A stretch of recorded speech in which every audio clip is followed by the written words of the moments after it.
morning, my special children. It's Monday again, the beginning of a new week.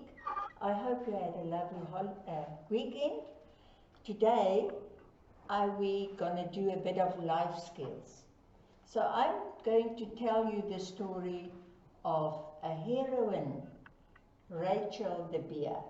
Remember we talked about a hero and what it is? So the courage of Rachel the Bear. Rachel the Bear was a little girl about 12 years old. She lived with her brother and her mother and her father in a little house at the beginning of the Drakensberg. So at the foothill of the Drakensberg.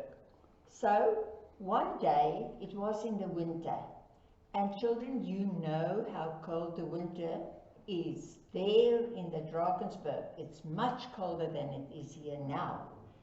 So they were farming there, and one day, when they see the clouds coming dark, like if a storm was going to start.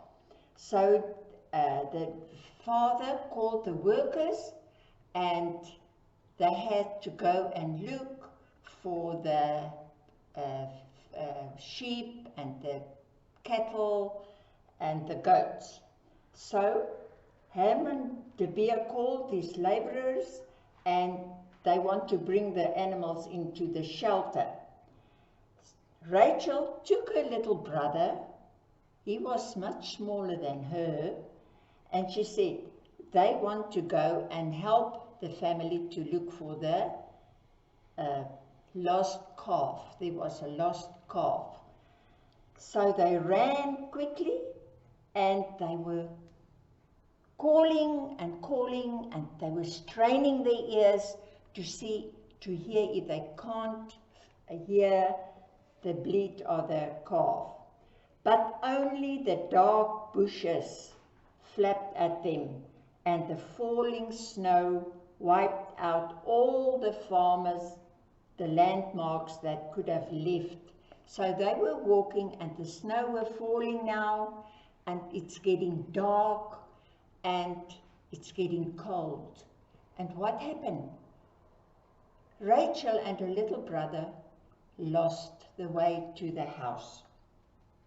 So the little boy started to cry, and Rachel thought, her brother is now cold and is tired, so she took off her jacket.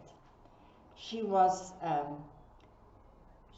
picked him up and began to stagger uphill in the direction she thought the house was, but the house wasn't that side. Still, there was no flickering of light ahead, and Claiborne cried from the cold. So she took off her bonnet, and she put it around his head.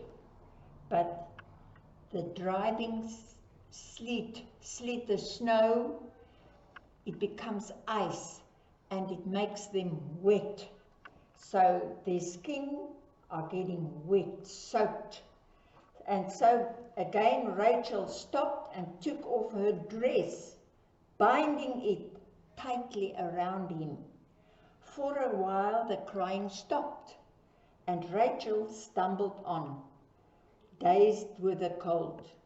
Then she stumbled on an ant heap.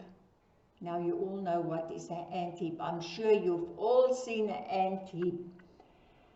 Half hidden by the snow, it made her think of the backyard in which Mother baked her bread.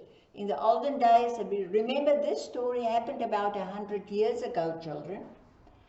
So Mother, in the olden days, they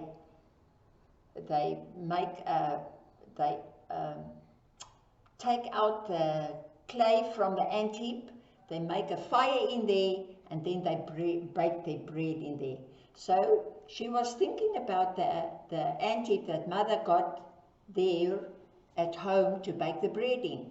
And she put her little brother against the ant heap. And she takes off even her shirt, and she lie over him to protect him from the cold. But now Herman de Beer and his wife were very worried, so they went looking, but they couldn't find the children. So early the next morning, they went again to look for the children. And where do they find them? They found Rachel dead, but she was lying over her little brother to protect him from the cold, and he was still alive. So her body was as white as the snow, and she was died, but Kleinboet luckily alive. So children, that was a very, very good deed that she did. You all can do a good deed to other children. You don't have to give your life for them, but we can all help other people. Have a lovely day.